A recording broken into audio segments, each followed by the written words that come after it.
Hello everyone, আসসালামু আলাইকুম। আশা করি সবাই ভালো আছেন। আলহামদুলিল্লাহ আমি ভালো আছি। শুভ সকাল উড়িষ্যার।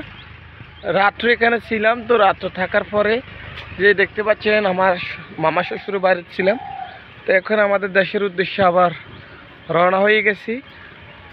ইনশাল্লাহ আপনাদেরকে দেখাবো উড়িষ্যার বর্তমান পরিস্থিতি কেমন, রাস্তাঘাট কেমন, আজকে আমার এই ব্লগে থাকবে।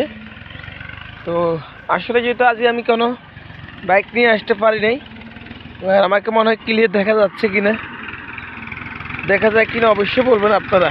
আসলে এখানে উড়িষ্যার আসলে গাড়ি ঘোড়া যাতায়াত ব্যবস্থা একদমই খারাপ, একদমই যাতায়াত ব্যবস্থা খারাপ। তার কারণে কিন্তু আমি এখানে সবসময় থাকার চেষ্টা করি, যেহেতু এখানে আমার ব্যবসা আছে, ব্যবসাটা না হইলেও নয়। দেখতে পাচ্ছেন যেহেতু এই যে রাস্তাঘাট, উড়িষ্যার গ্রাম অনেক সুন্দর একটি গ্রাম, আর ওইটার তাদের খাওয়ার শাকসবজি একদম তাকতইলা। উড়িষ্যার মানুষের মন অনেক ফ্রেশ। এই যে আমি এখানে যেহেতু চলে আসলাম সকালবেলায়, যে উড়িষ্যার রাস্তাঘাট দেখেন, চিবে চিবে কাঁচা রাস্তাগুলো এখনও কিন্তু উড়িষ্যাতে দেখা যায়।